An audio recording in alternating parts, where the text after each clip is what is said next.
Hello दोस्तों, how to learn में मैं मंटू आपका स्वागत करता हूं। दोस्तों, आज मैं आपके लिए लेकर आया हूं सामान्य ज्ञान के कुछ क्वेश्चंस जो आपके लिए बहुत ही महत्वपूर्ण है।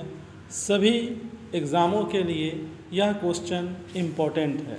दोस्तों, मैं आपको आज पहला नंबर क्वेश्चन बता रहा हूं। जीव प्लस जंतु मतलब जीव विज्ञान और जंतु विज्ञान, इन दोनों के जो जनक है मतलब निकालने वाले, इसको मतलब आविष्कार करके समाज को देने वाले कौन है? तो अरस्तु जी हैं। कौन है? अरस्तु। अरस्तु जी एक वैज्ञानिक थे और वैज्ञानिक का काम है कि जीव विज्ञान और जंतु विज्ञान को मतलब उसमें क्या क्या चीज़ को समाहित करना है, इसके बारे में उन्होंने इस किताब में चर्चा किया। दूसरा नंबर क्वेश्चन है, जीव विज्ञान शब्द का प्रयोग सर्वप्रथम बार किसने किया? तो दोस्तों, सबसे पहले लैमार्क ने किया, जो कि फ्रांस के थे। कहाँ के थे? फ्रांस के। ठीक है, फ्रांस के थे। और एक व्यक्ति और थे, ट्रेविडेनस। ठीक है, एवं ट्रेविडेनस ने। दोस्तों याद रखिएगा, ट्रेविडेनस ये कहाँ के थे? तो जर्मनी के थे। कहाँ के थे? जर्मनी के। जर्मनी दोस्तों याद रखिएगा, जर्मनी।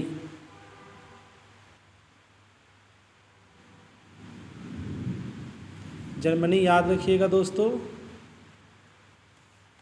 इसके बाद थर्ड नंबर है, जैव विकास को सर्वप्रथम बार किसने समझाया?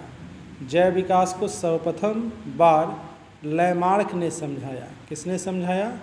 लैमार्क ने समझाया। किसने समझाया? जैव विकास को मतलब जीव विकास करता है, धीरे धीरे बढ़ता है, इसके बारे में लैमार्क ने सबसे पहले कहा। चिकित्सा शास्त्र के जनक किसे कहा जाता है? तो हिप्पोक्रेटस को कहा जाता है। किसे कहा जाता है? हिप्पोक्रेटस। बहुत बेहतरीन नाम है दोस्तों, ये याद रहेगा, हिप्पोक्रेटस ना। पहले चिकित्सा विज्ञान के जनक किसने किया? हिप्पोक्रेटस। ये वैज्ञानिक थे। वनस्पति विज्ञान के जनक किसे कहा जाता है? तो जनक कहने का मतलब वनस्पति विज्ञान में लिखने वाले और लिखकर समाज को देने वाले यह किताब कौन थे? थियोफ्रेटस ना। हिप्पोक्रेटस है और थियोफ्रेटस है। फ्रेटस, थियोफ्रेटस, फ्रेस्टस है, फ्रेस्टस। दोस्तों याद रहेगा, वनस्पति विज्ञान के जनक। रसायन विज्ञान के जनक कौन थे? रसायन विज्ञान के जनक लेवोजियर जी थे। कौन थे? लेवोजियर। लेवोजियर जी जो है ना, रसायन विज्ञान के जनक थे। मानव का विकास इतिहास परंपराओं के से संबंधित विषय क्या कहलाता है? अब मानव विकास, अगर मानव का किसी चीज़ में विकास हो रहा है, दिन प्रतिदिन एक दूसरे को सुधार करके आगे बढ़ रहे हैं, तो यह क्या कहलाता है? मतलब ये किस में हम लोग पढ़ते हैं? तो दोस्तों याद रखिएगा, एंथ्रोपोलॉजी। एंथ्रोपोलॉजी, एंथ्रो देखिएगा दोस्तों, एंथ्रोपोलॉजी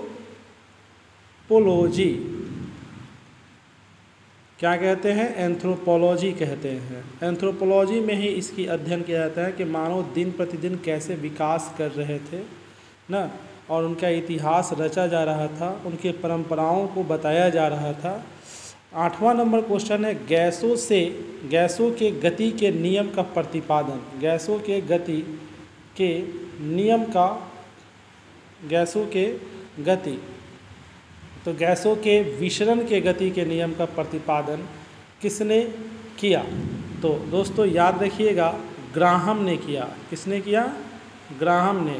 गैसों के गति नहीं, गैसों के विसरण के गति के नियम का प्रतिपादन किसने किया? ग्राहम ने किया। आगे 9 नंबर क्वेश्चन है, ग्रहों के गति के नियम का प्रतिपादन किसने किया? ग्रहों के गति के नियम का प्रतिपादन किसने किया? तो केपलर ने किया। किसने किया? केपलर ने। ठीक है। E बराबर एम सी स्क्वायर का समीकरण किसने दिया? E बराबर एम सी स्क्वायर का समीकरण किसने दिया? तो दोस्तों याद रखिएगा, आइंस्टीन ने दिया। इनको लोग अल्बर्ट आइंस्टीन भी कहते हैं। Albert Einstein. आइंस्टीन ने इसका समीकरण दिया, E बराबर एम सी स्क्वायर। तो दोस्तों हमारा यह वीडियो आपको कैसा लगा कमेंट बॉक्स में ज़रूर कमेंट कीजिएगा। Thanks for watching my videos.